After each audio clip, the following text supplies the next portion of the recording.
All right, welcome back.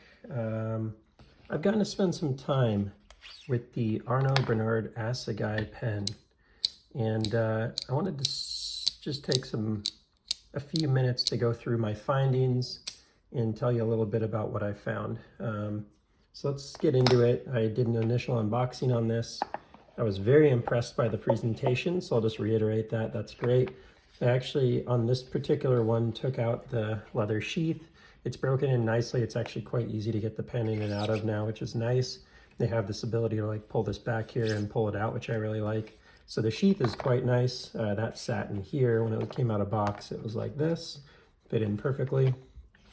I did get this top cap, which I feel like further emphasizes sort of maybe there being a little too much room here. So I've left the regular top cap on there and haven't used that one.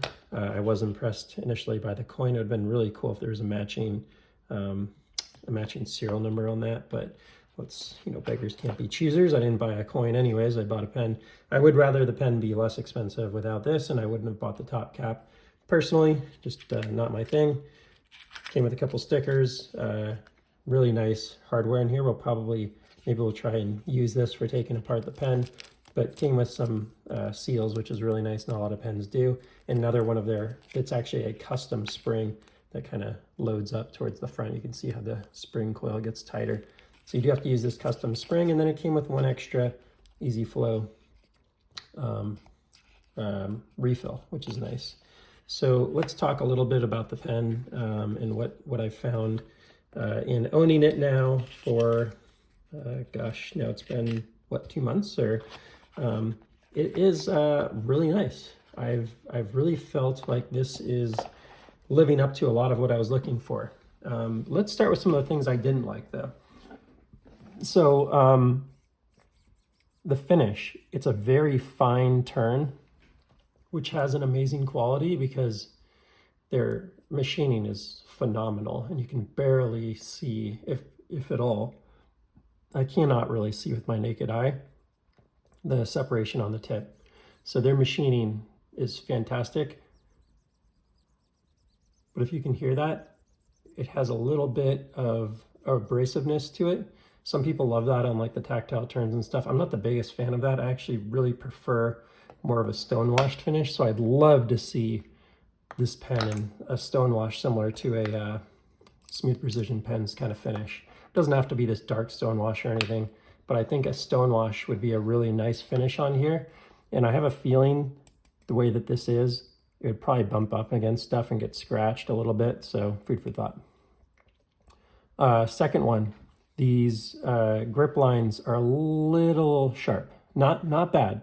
Most people probably wouldn't notice it, but I'm kind of detailed about this stuff. I don't love when the grip lines are kind of sharp and just a little uncomfortable on my fingers.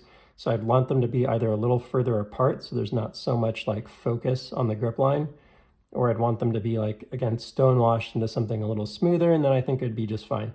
It's not that bad, but it makes me not want to write with this pen as much as some of my other pens.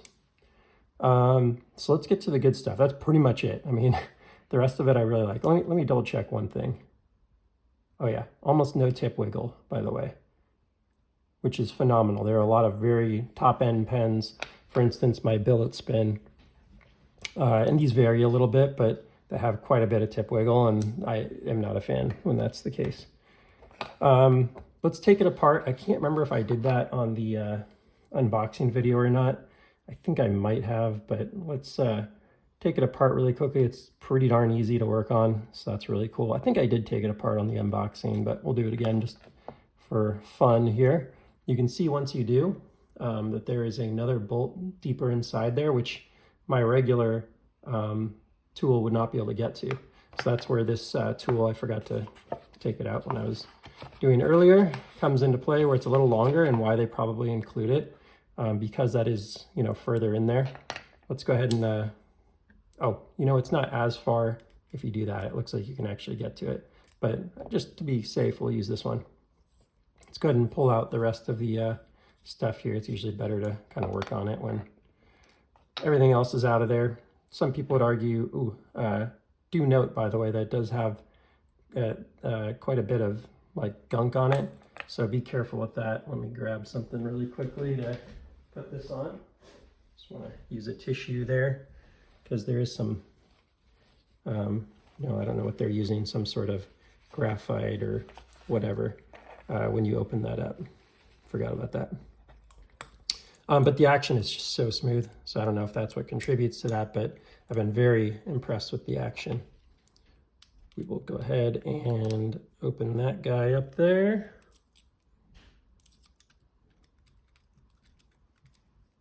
And this is this works kind of the opposite of the Smooth Precision pens, where this is bolted in, but it's bolted on the top instead of the bottom. So that's kind of interesting.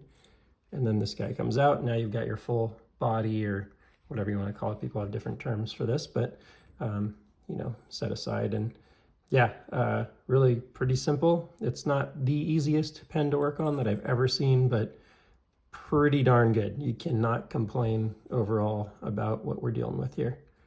So especially for what it is and the way it finishes and basically no visible screws, it's really a nice design. It's the best version of what I saw, what made, to me, Smooth Precision pens great. And I've seen quite a few of you comment on my video that you've gotten it and liked it too. So probably just preaching to the choir here. That went in very easily. It just dropped right in there. I was able to get it in place with no problem. That works really well. Coming from the top is definitely better. Like, you could actually do this with this smaller, now that I'm looking at it, you could do this with this smaller tool. I forgot it was in this position when I looked before. So anyway, that's easy. Throw the top cap back on here. Everything's a T8, which is nice. Let's use this one for the top cap. That disappears completely when you do. And then you throw your refill back in. Again, trying to be mindful of the crap in there that's making everything smooth. Oh, I do want to make sure, I think the more aggressive part of the spring goes down, but let's double check. I believe it won't cycle if it's backwards, so you'll know pretty much right away. And then you're back together. There's like very little play in here, almost no noise, a little bit when it's open, but nothing, probably less than a Smooth Precision pens.